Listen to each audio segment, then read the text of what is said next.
श्रद्धालु 50 किलोमीटर दुर्गम यात्रा करते हुए विभिन्न गांव से धार्मिक स्थलों को दौरा करेंगे। 5 दिन में 2 बार पार करेंगे नर्मदा। पदयात्रियों के लिए हर जगह रहेगा विशेष इंतजाम। बता दें कि यह यात्रा सनातन धर्म की रक्षा और नर्मदा के संरक्षण के उद्देश्य से आयोजित की जाती है। 1 लाख से अधिक पदयात्री इस यात्रा में भाग लेते हैं। यात्रा ओंकारेश्वर से शुरू होकर सनावद, टोकसर, सेमरला, बड़वाह और सिद्धवरकूट होते हुए ओंकारेश्वर में समाप्त होगी।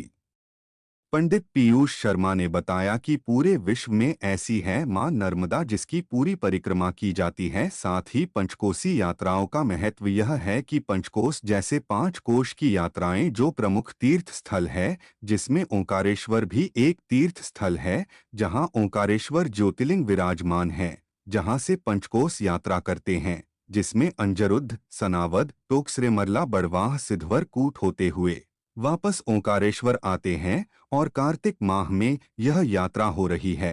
कार्तिक माह में वैसे भी स्नान, ध्यान, दान, पुण्य कमाने का मौका होता। वना निरंजनी सर्व दुख भंजनी। पूरे विश्व में एकमात्र ऐसी पुण्य सलीला है मां नर्मदा जिसकी पूरी परिक्रमा की जाती है।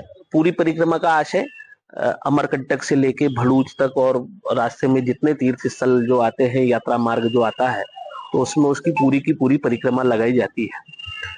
पंचकोशी यात्राओं का महत्व यह है कि जैसे पंचकोश यानी 5 कोश की यात्राएं, तो जो प्रमुख जो तीर्थ स्थल जो हमारे हैं, जैसे आज यदि हम बात कर रहे हैं तो ओमकारेश्वर तीर्थ स्थल की, जहां पर बाबा ओमकार ममलेश्वर ज्योतिर्लिंग विराजमान है, तो उस तीर्थ क्षेत्र के 5 कोश के उसमें जो है वो क्षेत्रवासी यात्रा करते हैं। 5 कोश की यात्रा करते हैं। जैसे 5 कोश की यदि यात्रा की बात करें तो पहले दिन अंजरूद, सनावद, टोकसर, सेमरला, बड़वा, सिद्धवरकूट होते हुए वापस ओमकारेश्वर आते हैं।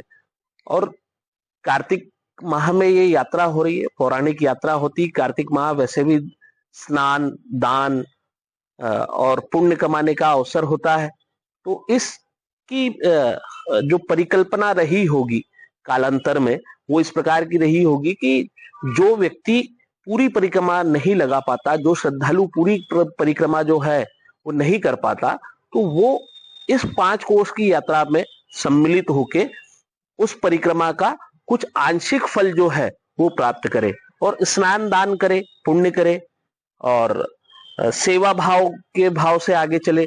तो हम जिस पंचकोशी यात्रा की बात कर रहे हैं, उस यात्रा में बड़े उत्साह के साथ में क्षेत्रवासी जो परिक्रमा जो लोग लगाते हैं, जिनको परिक्रमावासी भी कहा जाता है, तो उनकी सेवा करते हैं, कैंप लगाते हैं, दान पुण्य करते हैं। तो इस प्रकार से जो है इसकी महिमा बताई गई है और बड़ी ही बिरली और इस प्रकार की यात्रा है कि जिसे सभी को करना चाहिए। 1975 में शुरू की थी।